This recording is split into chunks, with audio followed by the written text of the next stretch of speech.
Bismillahirrahmanirrahim. The topic of today's discussion is endopathology, which is a continuation of the previous endopathology जो हमने AA से start की थी. MCQ number 96 में दिया हुआ है मोस्ट कॉमन कॉज जो कशिंग सिंड्रोम की होती है वो एड्रीनल एडिनोमा है.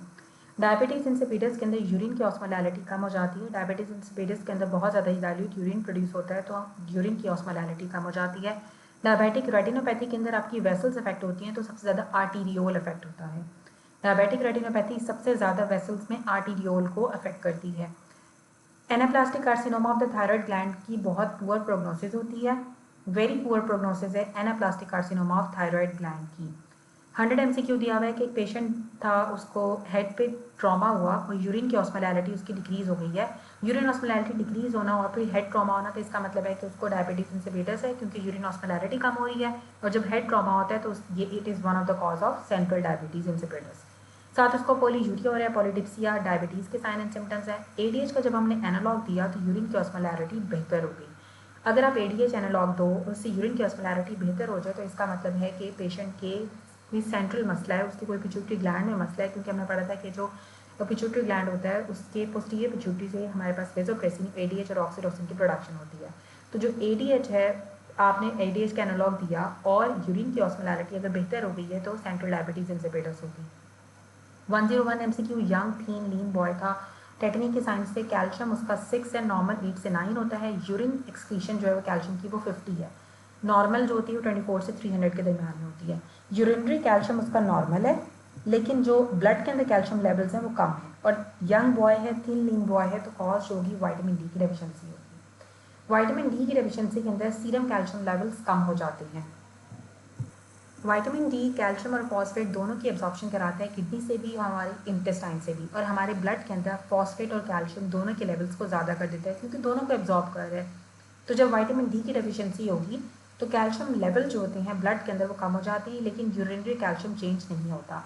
लेकिन जब पैराथायरॉयड हार्मोन या हाइपर पैराथायरॉयडिज्म होगा तो उसके अंदर आपका जब पैराथायरॉयड हार्मोन बहुत ज़्यादा हो जाता है तो वो भी क्या करता है, कैल्शियम को बोन से निकालता है, ब्लड के अंदर कैल्शियम को ज़्यादा कर देता है और फॉस्फेट के लेवल को कम कर देता है.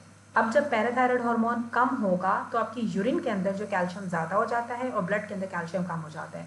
अब यहाँ पे यूरिन का कैल्शियम नॉर्मल है. अगर यूरिन का कैल्शियम नॉर्मल हो तो सिंपल विटामिन डी की डेफिशिएंसी होगी. लेकिन अगर यूरिन का कैल्शियम ज़्यादा हो जाए और ब्लड के अंदर कैल्शियम कम हो तो फिर पैराथायरॉयड हार्मोन की डेफिशिएंसी या हाइपोपैराथायरॉयडिज्म होगा. तो यहाँ पे यूरिन कैल्शियम नॉर्मल था तो इसलिए विटामिन डी की डेफिशिएंसी है. नेक्स्ट MCQ दिया हुआ है कि एक पेशेंट है उसको कोल्ड इंटॉलरेंस डेवलप हुई है, कोलेस्ट्रॉल के लेवल ज़्यादा हुए हुए हैं. थायराइड फंक्शन टेस्ट पे TSH उसका कम है, T3 T4 जब आपने TSH ज़्यादा है, T3 T4 उसके कम है. और जब आपने थायरोट्रोपिन रिलीजिंग हार्मोन उसको दिया तो उसका TSH के लेवल बेहतर हो गए. तो इसका मतलब है कि हाइपोथायरॉयडिज्म है लेकिन प्राइमरी एबनॉर्मलिटी जो है वो उसकी TSH देने के बाद, अब अगर TRH देने के बाद अगर तो TSH के लेवल नॉर्मल हो जाते हैं तो हम कहते हैं कि इसका हाइपोथैलेमस में मसला था कि TRH नहीं आ रहा था जिसकी वजह से इसका TSH नहीं बना तो थायराइड फंक्शन जो है वो T3 T4 कम है और TSH जो है ना वो ज़्यादा हुआ है. ठीक है.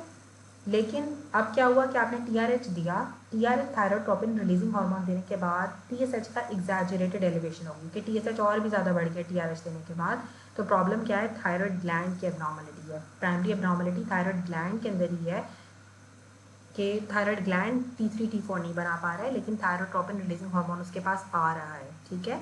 तो अगर TSH से TSH आ जाए, TSH की एलिवेशन हो जाए और T3 T4 कम हो तो इसका मतलब है कि पिट्यूटरी का मसला नहीं है, हाइपोथैलेमस का मसला नहीं है, थायराइड ग्लैंड का मसला है.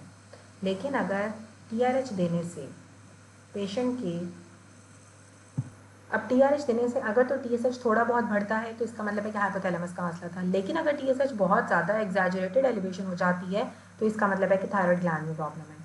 अब 103 MCQ दिया हुआ है कि पैराथायराइड हार्मोन के लेवल्स चेंज नहीं होते हैं सूडो हाइपोपैराथायरॉयडिज्म के अंदर. जो सूडो हाइपोपैराथायरॉयडिज्म होता है जिसमें एक्चुअल तो पैराथायराइड हार्मोन कम नहीं होगा, तो सूडो हाइपोपैराथायरॉयडिज्म के अंदर पैराथायराइड हार्मोन के लेवल्स चेंज नहीं होते हैं. अब यहाँ पे ऑस्टियोपोरोसिस का बताया हुआ है कि पेशेंट को बोन पेन होता है, नॉर्मल कैल्शियम लेवल होता है. ऑस्टियोपोरोसिस वाले पेशेंट के अंदर कैल्शियम भी नॉर्मल होता है, फॉस्फेट भी नॉर्मल होता है, ALP भी नॉर्मल होता है, लेकिन उनको बोन पेन्स हो जाती हैं, बोन्स उनकी वीक हो जाती हैं, पोरस हो जाती हैं. ऑस्टियोमलेशिया के अंदर विटामिन डी की डेफिशिएंसी होती है यंग अडल्ट ओल्ड एज के अंदर या फिर एडल्ट में. तो जिसकी वजह से आपको बोन पेन भी होता है, कैल्शियम के लेवल ब्लड के अंदर लो हो जाते हैं, फॉस्फेट भी लो हो जाते हैं, क्योंकि विटामिन डी की डेफिशिएंसी है। ऑस्टियोमलेशिया जो है विटामिन डी की डेफिशिएंसी से होता है, और अल्कलाइन फॉस्फेटेज के लेवल भी ज़्यादा हो जाते हैं ऑस्टियोमलेशिया के अंदर।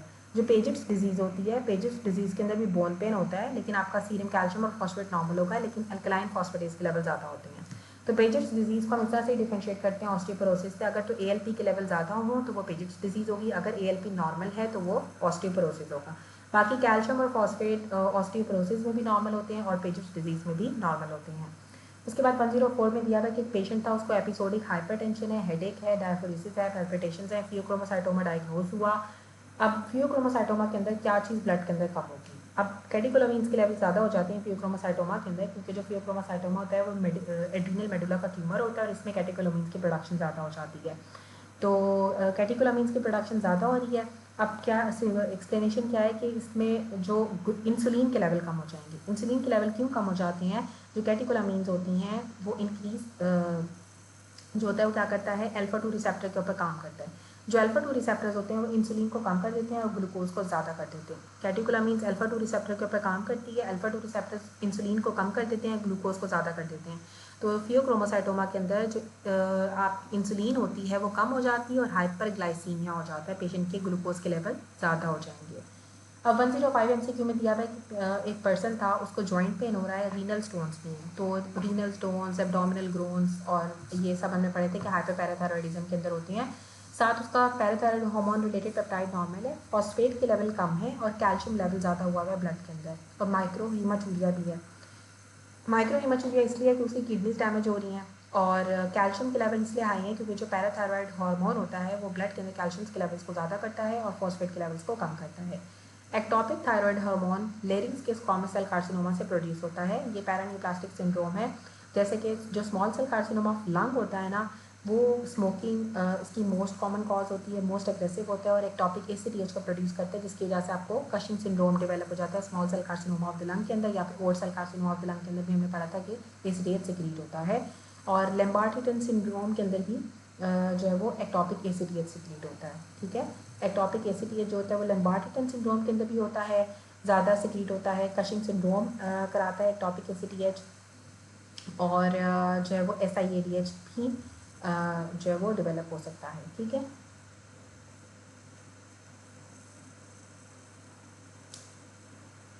अच्छा उसके बाद आ जाएगा जो स्क्वामस सेल कार्सिनोमा होता है, ये स्मोकिंग के साथ रिलेटेड होता है और हाइपर कैल्सीमिया कराता है। स्क्वामस सेल कार्सिनोमा के अंदर कैल्शियम के लेवल ज़्यादा हो जाते हैं क्योंकि पैराथायरॉइड हार्मोन रिलेटेड पेप्टाइड जो होता है उसकी वजह से स्क्वामस सेल कार्सिनोमा की वजह से हाइपर कैल्शियम के लेवल ज़्यादा हो जाएंगे। और जो स्मॉल सेल कार्सिनोमा था वो ACTH को ज़्यादा करता है, एक्टोपिक ACTH की प्रोडक्शन कराता है। अब जो एक्टोपिक थायरॉइड हार्मोन की प्रोडक्शन होती है वो लेरिंग्स के स्क्वामस सेल कार्सिनोमा से होती है। जो लेरिंग्स का स्क्वामस सेल कार्सिनोमा है वो थायराइड हार्मोन की प्रोडक्शन करता है। 107 पे दिया हुआ है कि एक पेशेंट है, उसको पैल्पिटेशन है, एपिसोडिक हेडेक होता है, साथ ही क्रोमोसाइटोमा का सिनेरियो था। अब यहाँ पे दिया हुआ है कि जो एपिनेफ्रीन होती है वो इन्फ्लुएंस करती है कार्बोहाइड्रेट के मेटाबॉलिज्म को, किस मैकेनिज्म के थ्रू? जो एपिनेफ्रीन्स होती हैं, कैटेकोलामीन्स होती हैं, वो ग्लाइकोजिनोलाइसिस ज़्यादा कराती हैं। ग्लाइकोजन की ब्रेकडाउन होगी और क्या होगा, कार्बोहाइड्रेट मेटाबॉलिज्म जो है ना वो उसको इन्फ्लुएंस करेंगी ग्लाइकोजन की ब्रेकडाउन करा के। ग्लाइकोजन को तोड़ के ग्लाइकोजन की ब्रेकडाउन करा के एपिनेफ्रीन्स कार्बोहाइड्रेट मेटाबॉलिज्म को अफेक्ट करती है, इसीलिए हाइपरग्लाइसीमिया डेवलप हो जाता है फियोक्रोमोसाइटोमा के अंदर। हाइपरग्लाइसीमिया हो जाता है फियोक्रोमोसाइटोमा के अंदर। जो मोस्ट कॉमन साइट है थायरोग्लॉसल सिस्ट की, वो मिड लाइन होती है। सबसे ज़्यादा थायरोग्लॉसल सिस्ट होती है वो मिड लाइन के अंदर होती है। एक पेशेंट है, उसको हाइपोकैल्सीमिक टेटनी डेवलप हो गई है, और जो लाइफ थ्रेटनिंग कॉम्प्लिकेशन होगी वो क्या होगी, लेरिंजियल स्पाज। हाइपोकैल्सीमिक टेटनी के अंदर, क्योंकि टेटनी के अंदर क्या होता है कि आपकी कॉन्टिन्यूस कॉन्ट्रैक्शन होती रहती है, कोई रिलैक्सेशन नहीं होती है, तो जिसकी वजह से आपको लेरिंजियल स्पैज्म हो सकता है। ठीक है, लेरिंजियल स्पैज्म की लाइफ थ्रेटनिंग कॉम्प्लिकेशन है हाइपोकैल्सीमिक टेटनी की। हाइपोकैल्सीमिक टेटनी की जो लेरिंजियल स्पैज्म है वो लाइफ थ्रेटनिंग कॉम्प्लिकेशन है। अब पेशेंट है, उसको ग्लैक्टोरिया हो रहा है, मतलब उसका ब्रेस्ट से जो है वो मिल्क का डिस्चार्ज हो रहा है, साथ इनफर्टिलिटी भी है और प्रोलैक्टिन के लेवल 6500 है। प्रोलैक्टिन हमने पढ़ा था कि अगर 5000 से ज़्यादा तो मैक्रो प्रोलैक्टिनोमा होता है। माइक्रो तब होगा जब 5000 से कम होगा, 1000 से 5000 के दरमियान में होगा तो माइक्रो होगा, 1000 से कम होगा तो स्ट्रेस होगा उसको कोई ना कोई, जिसकी वजह से उसके प्रोलैक्टिन के लेवल ज़्यादा होंगे। अगर 6500 है या अगर 5000 से ज़्यादा तो मैक्रो प्रोलैक्टिनोमा होगा। अगला सिनेरियो 111 में दिया हुआ है हाइपोथायरॉयडिज्म का, क्योंकि TSH के लेवल लो हैं, T3 T4 ज़्यादा है, साथ पेशेंट ओवरवेट भी है। अब हाइपोफिजेक्टमी आपने की है तो कौन से सेल्स अफेक्ट होते हैं? Principal cells of the thyroid. Principal cells आपके वही फॉलिकुलर सेल्स होते हैं थायराइड ग्लैंड के। जब हाइपोफिजेक्टमी करते हैं तो प्रिंसिपल सेल ऑफ थायराइड या फिर follicular cells of the thyroid affected हो जाते हैं। 45 ईयर ओल्ड मैन था, उसका वेट लॉस हो रहा है, T3 T4 ज़्यादा है, TSH कम हुआ है, तो ये प्राइमरी हाइपर पैराथायरॉयडिज्म होगा। प्राइमरी हाइपर पैराथायरॉयडिज्म के अंदर TSH कम हो जाते हैं, T3 T4 ज़्यादा हो जाते हैं, साथ वेट लॉस होता है। 114 में दिया हुआ था कि एक फीमेल है, उसको इंटेंस फीलिंग आती है, हीट की, हाइपरथर्मिया हो रहा है, बल्जिंग उसकी आइज हैं, ऑफ्थेल्मोस डेवलप हुआ है, ग्रेव्स डिजीज आपने डायग्नोज की, और which of the following associated with this condition, ठीक है। इंक्रीज ऑक्सीजन कंजप्शन, ठीक है, इंक्रीज ऑक्सीजन कंजप्शन जो होती है वो इसके साथ एसोसिएटेड होती है।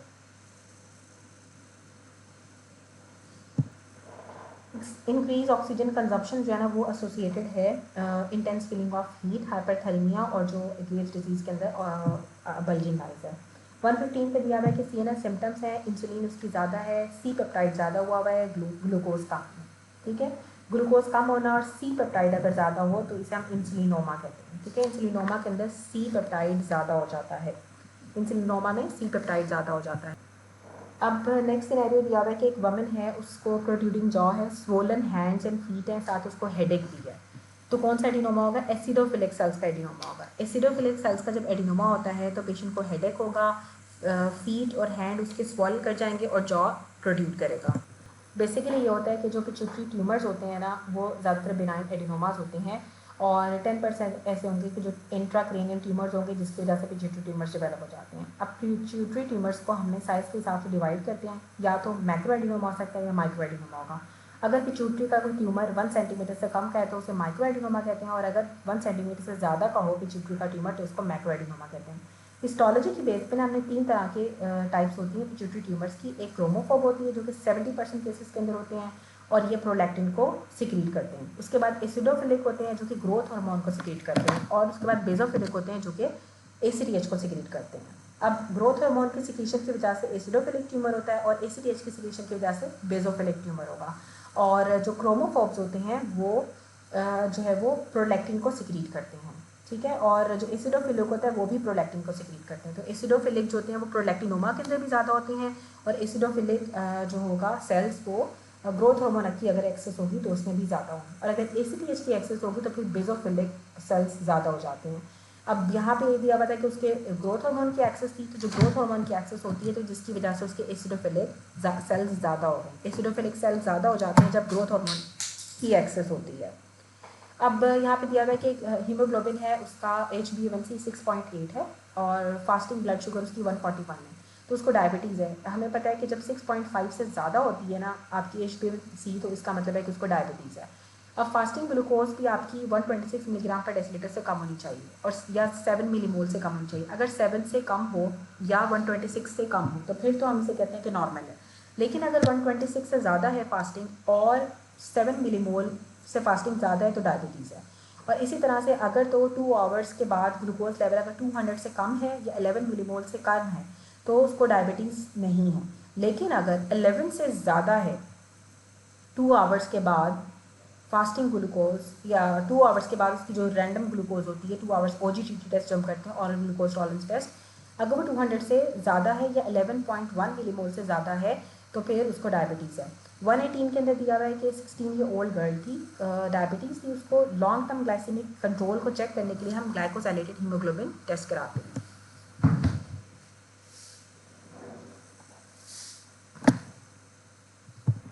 नेक्स्ट दिया हुआ है कि lady with hirsutism, hyperglycaemia, hypertension, increase ACTH।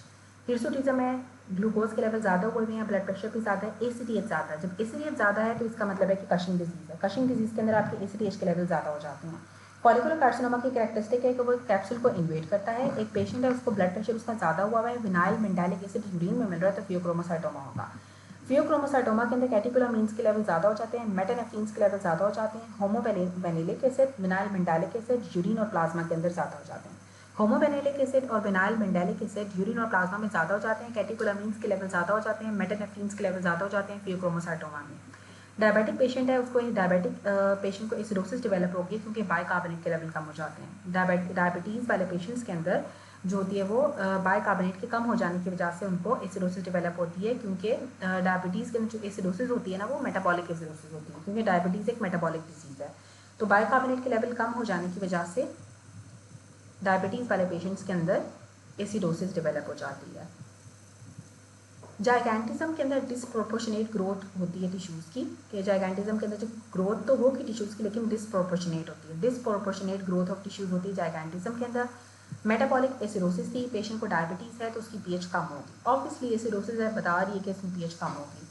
125 में स्किन पिगमेंटेशन है और सेंट्रल ओबेसिटी है पेशेंट को, और फॉलोअप के लिए आते हैं इवैल्यूएशन के ऊपर। तो जब एसीटीएच की रिपोर्ट आई तो डेक्सामेथासोन टेस्ट के बाद अगर एसीटीएच के लेवल्स कम हो रहे हैं तो कशिंग डिजीज़ होगी, ठीक है। अगर डेक्सामेथासोन टेस्ट करने के बाद अगर एसीटीएच कम हो जाता है तो इसका मतलब है कि उसको कशिंग डिजीज़ है, कि एसीटीएच ज़्यादा हो जाने की वजह से उसकी स्किन के ऊपर पिगमेंटेशन हो रही है और सेंट्रल ओबेसिटी है। और स्किन पिगमेंटेशन भी इसी बात को शो करती है कि एसीटीएच ज़्यादा है, क्योंकि जो एसीटीएच होता है वो स्किन पिगमेंटेशन को ज़्यादा करता है। 5 साल के बच्चे की बोर्ड लेग्स हैं तो विटामिन डी की डेफिशिएंसी होगी, रिकेट्स का सिनेरियो है। और एक यंग फीमेल थी, उसको वेट लॉस हो रहा है पिछले 5 महीनों से और मेनोरेजिया हो गया है। वेट लॉस है, मेनोरेजिया है, टीएसएच कम है, कैल्शियम ज़्यादा है, फॉस्फेट कम है। कैल्शियम ज़्यादा हो और फॉस्फेट कम हो, ठीक है, साथ टीएसएच भी कम हो, ठीक है। तो ये होगा प्राइमरी हाइपरथायरॉयडिज्म, ठीक है। प्राइमरी हाइपरथायरॉयडिज्म होगा क्योंकि हाइपरथायरॉयड के अंदर बेसिकली आपके टीएसएच के लेवल कम हो जाते हैं। तो टीएसएच कम है और बाकी उसको वेट लॉस हो रहा है, तो ये हाइपरथायरॉयडिज्म है। डायग्नोस्टिक टेस्ट फियोक्रोमोसाइटोमा का विनाइल मिंडालिक एसिड यूरिन के अंदर हमें मिलता है, दैट इज डायग्नोस्टिक टेस्ट। अगर आपको विनाइल मिंडालिक एसिड यूरिन के अंदर मिल रहा हो तो इसका मतलब है कि पेशेंट को फियोक्रोमोसाइटोमा है। फीमेल पेशेंट थी, मिड लाइन नेक में लंप था, हॉर्सनेस ऑफ वॉइस है, डिस्पेजिया है, डायरिया भी है, कैल्सिटोनिन ज़्यादा हुआ है। जो कैल्सिटोनिन ज़्यादा है इसका मतलब है कि मेडुलरी कार्सिनोमा ऑफ थायराइड है।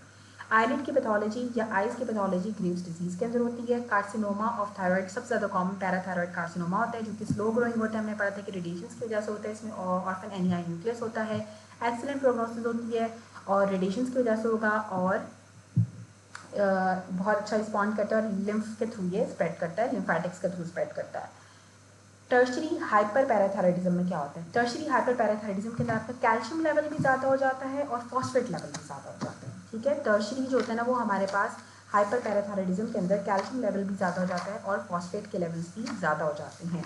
टर्शरी हाइपर पैराथायराइडिज्म के अंदर ये एक रिफ्रैक्टरी या ऑटोनोमस पैराथायराइड ग्लैंड हो जाते हैं, जो ज़्यादातर या तो क्रॉनिक रीनल फेलियर या फिर अगर आपको सेकेंडरी पैराथायराइडिज्म जो कि क्रॉनिक रीनल फेलियर या फिर विटामिन डी की डेफिशिएंसी की वजह से होता है, अगर वो बहुत अरसे तक रहेगा तो आपको टर्शरी पैराथायराइडिज्म डेवलप हो जाता है। और टर्शरी पैराथायराइडिज्म के अंदर कैल्शियम और फॉस्फेट दोनों के लेवल्स हाई रहते हैं। उसके बाद दिया हुआ पेशेंट आया है, उसको फटीग है, जॉइंट पेन है, नेफ्रोलिथियासिस है, रीनल स्टोन्स है, जॉइंट पेन है, हाइपर पैराथायराइडिज्म है, ठीक है। हाइपर पैराथायराइडिज्म है तो उसका सीरम कैल्शियम ज़्यादा हो जाएगा, यूरिन फॉस्फेट कम हो जाएगा, ठीक है। क्यों हमने पहले ही पढ़ा था, यूरिनरी फॉस्फेट भी ज़्यादा हो जाएगा, यूरिन के अंदर फॉस्फेट ज़्यादा हो जाएगा और सीरम के अंदर कैल्शियम ज़्यादा हो जाएगा। ब्लड के अंदर फॉस्फेट कम होगा लेकिन यूरिन के अंदर फॉस्फेट ज़्यादा हो जाएगा। अब जब इंक्रीज करता है ना तो सीरम कैल्शियम ज़्यादा हो जाता है, यूरिन फॉस्फेट एक्सक्रीशन ज़्यादा हो जाती है, यूरिन कैल्शियम एक्सक्रीशन कम हो जाती है। साइक्लिक एएमपी के थ्रू ये काम करता है पैराथायराइड हार्मोन, और बोन की रिजॉर्प्शन कराता है, बोन से मिनरल्स को निकाल के ब्लड के अंदर ले आता है, कैल्शियम को निकाल के ब्लड के अंदर ले आता है, ऑस्टियोक्लास्ट एक्टिविटी को ज़्यादा करता है। विनाइल मेंडेलिक एसिड अगर ज़्यादा हो या कैटेकोलामीन्स के लेवल ज़्यादा हो तो ये ट्यूमर होता है एड्रीनल मेडुला का, जिसको हम फियोक्रोमोसाइटोमा कहते हैं। 135 में दिया हुआ है कि पेशेंट है, उसको जो है वो हिस्टोपैथोलॉजी स्लाइड आपने ली राइट लोब से और इस्टेमेक्टमी आपने की थी सॉलिटरी थायराइड नोड्यूल के लिए। सॉलिटरी थायराइड नोड्यूल के अंदर हमें क्या नजर आए कि बॉल और एमोलॉइड डिपॉजिट नजर आए और हमें सी सेल्स का हाइपरप्लेजिया हुआ है। तो जो सी सेल्स का हाइपरप्लेजिया होता है वो मेडुलरी कार्सिनोमा ऑफ थायराइड के अंदर होता है।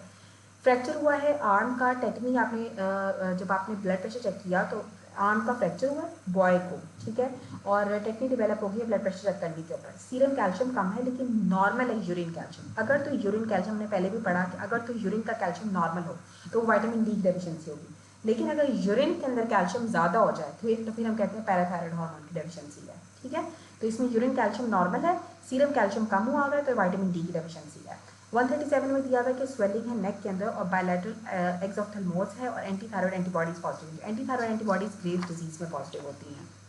नेक्स्ट दिया हुआ है आपने थायराइडेक्टमी की, थायराइडेक्टमी के 10 दिन के बाद पेशेंट प्रेजेंट करेगा, उसके फॉस्फेट के लेवल ज़्यादा होंगे, कैल्शियम के लेवल कम होंगे और टेटनी डेवलप हो सकती है।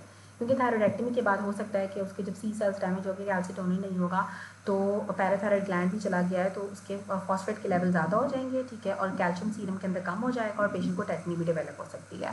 अब 139 में दिया हुआ है यंग वमेन की, उसकी पफी स्किन हुई हुई है, हॉटनेस ऑफ वॉइस है, TSH के लेवल कम है और TSH के लेवल बहुत ज़्यादा हो गए, ठीक है, मार्कली इंक्रीज कर गए हैं जब आपने TRH दिया, ठीक है। तो जो प्राइमरी एब्नॉर्मेलिटी होगी ना वो थायराइड ग्लैंड के अंदर होगी, ठीक है। अब यहाँ पे लिखा हुआ है कि मार्कली लो इंक्रीज, ठीक है। अगर तो लो इंक्रीज होगा तो क्या होगा कि हाइपोथैलेमस के अंदर मसला होगा, और अगर हाई इंक्रीज होगा तो फिर थायराइड ग्लैंड के अंदर प्रॉब्लम होगा। अब पर्सन है 140 ईयर्स, 140 MCQ दिया हुआ है कि उसकी स्किन पिगमेंटेशन है, सेंट्रल ओबेसिटी है, और फॉलोअप आपने एवेल्यूएशन कराई, ACTH के लेवल की जब रिपोर्ट आई है तो हमें डिक्लाइन पैटर्न मिला है डेक्सामेथासोन टेस्ट के बाद। हमने पहले भी पढ़ा कि अगर आपके ACTH के लेवल कम हो जाते हैं डेक्सामेथासोन टेस्ट के बाद, तो इसका मतलब है कि कशिंग डिजीज़ है, कि कशिंग डिजीज़ है, ACTH के लेवल उसका ज़्यादा था, इसलिए जो है ना उसको जो है वो सिम्टम्स आ रहे हैं, स्किन की पिगमेंटेशन हो रही है, सेंट्रल ओबेसिटी हो रही है। अब जो पेरिफेरल न्यूरोपैथी होती है ना वो डायबिटीज़ के अंदर क्यों होती है? एंडोथीलियल सेल्स आपके डिफेक्टिव हो जाते हैं, एंडोथीलियम के सेल्स डिफेक्ट होने की वजह से पेरिफेरल न्यूरोपैथी डेवलप हो जाती है, एंडोथीलियल सेल्स डिफेक्टिव होने की वजह से पेरिफेरल न्यूरोपैथी डेवलप हो जाती है। पिट्यूटरी ट्यूमर्स एसोसिएटेड होते हैं MEN1 के साथ। हमने पहले भी पढ़ा कि जो MEN1 सिंड्रोम होता है इसमें 3 तरह के ट्यूमर्स होते हैं। एक हमने पढ़ा था कि जो पैराथायरॉइड ग्लैंड का हाइपरप्लेजिया हो जाता है, पिट्यूटरी ट्यूमर्स होते हैं, और तीसरी चीज़ थी कि इसमें एक जो पेंक्रियाज होती हैं उनके ट्यूमर्स डेवलप हो जाते हैं। पैराथायरॉइड का होता है, पिट्यूटरी का होता है, और पेंक्रियाज का होता है MEN1 के अंदर। और जो MEN2 था उसमें क्या होता है? मेडुलरी थायराइड कार्सिनोमा होता है, फियोक्रोमोसाइटोमा होता है, और पैराथायरॉइड ग्लैंड का हाइपरप्लेजिया हो जाता है। अब यहाँ पे बताया हुआ भी है कि जो MEN1 होता है उसमें पिट्यूटरी ट्यूमर्स होते हैं, प्रोलैक्टिन ग्रोथ हार्मोन ज़्यादा होगा, या फिर पैंक्रियाटिक एंडोक्राइन ट्यूमर्स होंगे जिसमें आपका जो है वो इंसुलिनोमास हो सकते हैं, गैस्ट्रिनोमास हो सकते हैं, सोमैटोस्टैटिनोमा हो सकता है, और ग्लूकोगोनोमा हो सकता है। और MEN2A के अंदर आपका पैराथायरॉइड हाइपरप्लेजिया होता है, मेडुलरी कार्सिनोमा होता है, फियोक्रोमोसाइटोमा होता है। और जो MEN2B होता है उसमें आपके न्यूरोमास होते हैं जिसमें गैंग्लियन न्यूरोमाटोसिस होती है, फियोक्रोमोसाइटोमा होता है, मेडुलरी कार्सिनोमा ऑफ थायराइड होता है। अच्छा, अब जो लास्ट 143 MCQ दिया गया है कि पेशेंट को मैक्रोग्लॉसिया है, हाइपरग्लाइसीमिया है, हाइपरटेंशन है, तो सोमैटोटॉकिन या फिर ग्रोथ हार्मोन की एक्सेस की वजह से हो रहा है। अब 16 ईयर ओल्ड फीमेल की प्रेजेंट की है, इसका ब्लड प्रेशर ज़्यादा हुआ है, वेट भी ज़्यादा हुआ है, कशिंग सिंड्रोम था, तो इसकी जो स्पेसिफिक होता है that is abdominal striae. Prolactin की वजह से जो हाइपर प्रोलैक्टिनोमा होता है वो क्यों होता है? क्योंकि आपका हाइपोथैलेमस से डोपामिन की डेफिशिएंसी हो जाती है, डोपामिन इन्वेट करता है प्रोलैक्टिन को, जब डोपामिन की डेफिशिएंसी होगी तो प्रोलैक्टिनोमा डेवलप हो जाता है। अब 16 ईयर ओल्ड फीमेल थी, उसको हाइपरटेंशन है, वेट उसका ज़्यादा हो रहा है, डायग्नोज हुआ कि कशिंग सिंड्रोम है। तो कशिंग सिंड्रोम में क्या होता है, हम किस तरह से डिफरेंशिएट करते हैं कशिंग सिंड्रोम को? What will be the most suggestive of Cushing syndrome rather than simple obesity? तो सिंपल ओबेसिटी और कशिंग सिंड्रोम में ये डिफरेंस होता है कि हाइपरग्लाइसीमिया होता है, ठीक है, हाइपरग्लाइसीमिया होता है कशिंग सिंड्रोम के अंदर, क्योंकि जो ग्लूकोटिकॉइड्स होते हैं या स्टीरॉइड्स होते हैं वो ग्लूकोज के लेवल को ज़्यादा कर देते हैं। अब एक यंग वुमेन, उसकी पफी स्किन है, हॉर्स वाइस है, TSH कम है, और ये दोबारा से MCQ आ रहा है कि TRH देने के बाद जब आपका TSH मार्कली इंक्रीज़ करेगा तो दैट इज़ कि अगर लो इंक्रीज़ करेगा तो इसका मतलब है कि हाइपोथैलेमस के अंदर प्रॉब्लम है, और अगर बहुत ज़्यादा इंक्रीज़ कर जाता है तो थायराइड के अंदर प्रॉब्लम है।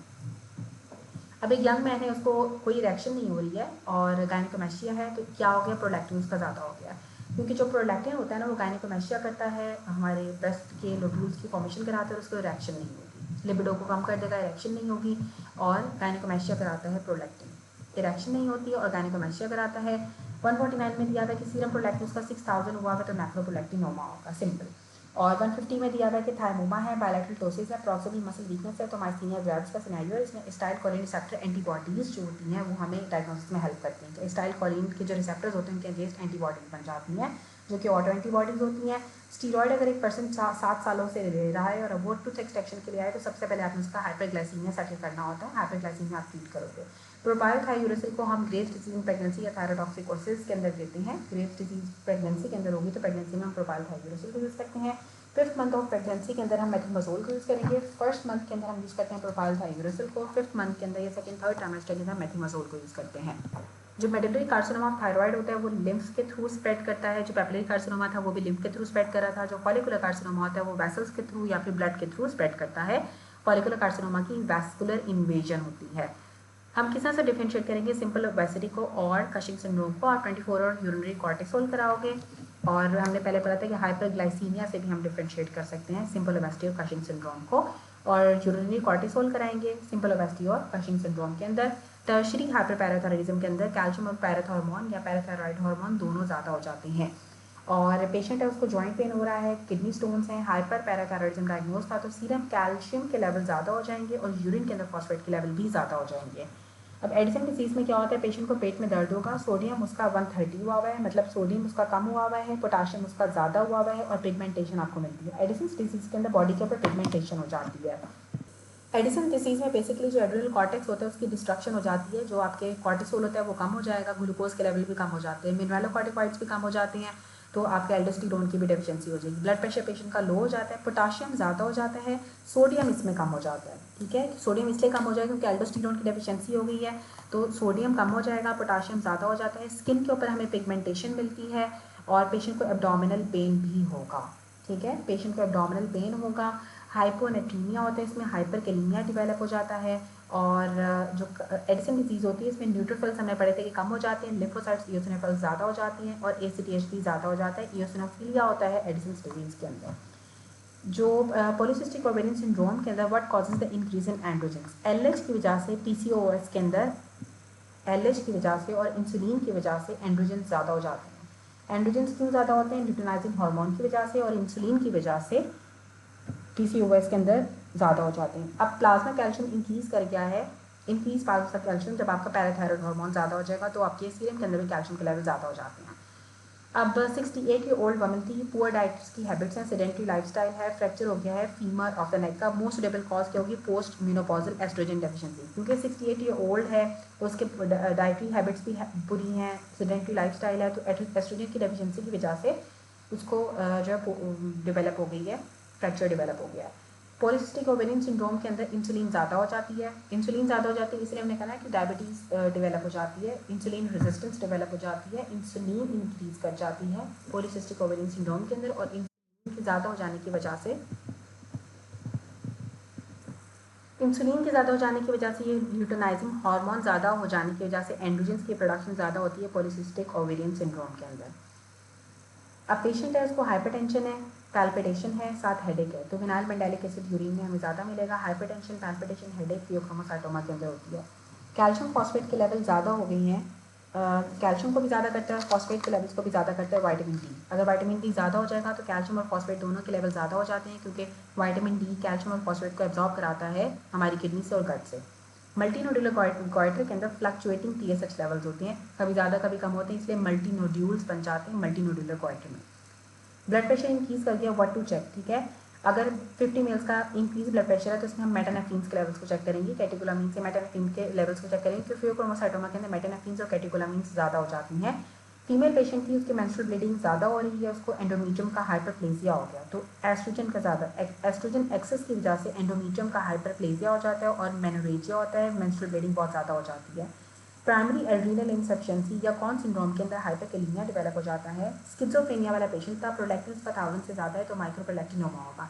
बेशक है इसको स्किज़ोफ्रेनिया हो, लेकिन अगर प्रोलैक्टिन के लेवल 1000 से ज़्यादा हो गए हैं तो वो उसको माइक्रोप्रोलैक्टिनोमा है, स्ट्रेस नहीं होगा, क्योंकि स्ट्रेस तब होगा अगर तो 1000 से कम होगा। फॉलिकुलर लिम्फोमा के अंदर 14-18 ट्रांसलोकेशंस होती हैं, टाइप 4 हाइपरलिपिडीमिया है, साथ कोलेस्ट्रॉल जो उसका 8 मिलीमोल है, टैग्स उसके ज़्यादा हुए हुए हैं। बेस्ट स्टेप क्या करें? Insulin resistance. ठीक है, डायबिटिक पेशेंट है, इसलिए डायबिटिक पेशेंट के अंदर इंसुलिन रेजिस्टेंस होती है, जिसकी वजह से उसके कोलेस्ट्रॉल के लेवल ज़्यादा हो गई हैं। ठीक है, तो बेस्ट स्टेप क्या करें? Insulin resistance. इंसुलिन रेजिस्टेंस की वजह से उसको टाइप 4 हाइपरलिपिडीमिया डेवलप हो गया है। अब वेट लॉस जो होता है ना, हो रहा है एक 30 के ओल्ड गर्ल का, 3 मंथ से वीकनेस भी है, पैल्पिटेशन भी है, सोडियम उसका कम हुआ हुआ है, पोटाशियम उसका ज़्यादा हो गया है, और बाइकार्बोनेट्स का 32 है, टीएसएच भी उसका कम है। ठीक है, अब हमने पढ़ा था कि अगर जो पेशेंट को वेट लॉस हो, वीकनेस हो, और अगर साथ सोडियम और पोटाशियम नॉर्मल हो तो फिर तो हम कहते हैं कि हाइपर पैराथायरॉयडिज्म है। लेकिन अगर सोडियम कम हो रहा है, पोटाशियम ज़्यादा हो रहा है, साथ टीएसएच भी कम हो रहा है, तो फिर एडिसन्स डिजीज़ होगी, एडिसन्स डेफिशिएंसी होगी। सोडियम पोटाशियम के लेवल्स लाजमी देखने हैं, फिर आपने देखना है कि हाइपरथायरॉयडिज्म है या एडिसन्स डिजीज़ है। 35 ईयर ओल्ड गर्ल थी, उसको टाइप 1 डायबिटीज़ थी, उसकी फोरआर्म फ्रैक्चर हो गई ऑस्टियोपोरोसिस की वजह से, तो डेफिशिएंसी क्या होगी? इंसुलिन की। टाइप 1 डायबिटीज़ है, इंसुलिन की डेफिशिएंसी की वजह से भी जो है वो ऑस्टियोपोरोसिस डेवलप हो सकती है, ठीक है। इंसुलिन की डेफिशिएंसी की वजह से भी उसको ऑस्टियोपोरोसिस डेवलप हो गई है। और पेशेंट है, उसको हेडेक हो रहा है, नोजिया है, एंटी डिप्रेसेंट्स को ले रहा था, लो सोडियम है, लाइकली कॉज क्या होगी, ठीक है। अब एंटी डिप्रेसेंट्स को ले रहा है, एंटी डिप्रेसेंट्स ले रहा था, हेडेक है, नोजिया और सोडियम लो है, तो SIADH होगा। SIADH के अंदर आपके सोडियम के लेवल लो हो जाते हैं और पेशेंट एंटी डिप्रेसेंट्स ले रहा होता है। Most common carcinoma of thyroid जो होता है वो पैपिलरी कार्सिनोमा ऑफ थायराइड है। डायबिटीज़ को आप किस तरह चेक करते हो? अगर आपने लॉन्ग टर्म ग्लाइसेमिक कंट्रोल करना हो तो ग्लाइकोसाइलेटरी हीमोग्लोबिन हम कराते हैं। मल्टी नोडुलर गॉइटर के अंदर फ्लक्चुएटिंग TSH के लेवल्स होते हैं। हाइपोफिजेक्टमी की तो ये सबसे ज़्यादा इफेक्ट होते हैं आपके follicular cells of the thyroid gland या फिर principal cells of the thyroid gland. Bone pain है, फ्रैक्चर है, पैराथायराइड हार्मोन ज़्यादा हुआ है, मोस्टली रेज्ड होता है, सूडो हाइपो पैराथायराइडिज्म चलता है। डिक्रीज लेवल है T3 T4 के और TSH ज़्यादा हो गया तो लिम्फोसाइट्स हमें मिलते हैं। और तो लिम्फोसाइट अगर आपको मिले और साथ आपको हाइपोथायरॉयडिज्म हो तो वो हाशिमोटो थायरॉयडाइटिस होता है। हाशिमोटो थायरॉयडाइटिस के अंदर हाइपोथायरॉयडिज्म होगा, हमें हर्टल सेल्स मिलते हैं और लिम्फॉइड एग्रीगेट्स मिलते हैं जर्मिनल सेंटर्स। जो most common complication diabetes mellitus की वो ड्राई गैंग्रीन होती है। सबसे ज़्यादा कॉमन ड्राई गैंग्रीन होता है, लिम्स के अंदर ड्राई गैंग्रीन होता है, लेकिन डायबिटिक फुट के अंदर वेट गैंग्रीन होगा। 32 year old disease female I है, उसके कॉर्टिसोल के लेवल लो हैं और कॉज क्या होगी कॉर्टिसोल के लेवल लो होने की। सबसे ज़्यादा जो कॉज होती है अगर आप एक्सोजीनस स्टीरॉइड्स ले रहे हो तो उसकी वजह से कॉर्टिसोल के लेवल लो हो जाते हैं। अब पेशेंट की वो स्टीरॉयड ले रही है बहुत लंबे अरसे से तो उसको ऑस्टियोपोरोसिस और फ्रैक्चर डेवलप हो सकता है। क्रशिंग सिंड्रोम के जो सबसे ज़्यादा सजेस्टिव होते हैं ना वो एब्डोमिनल स्ट्राया होते हैं।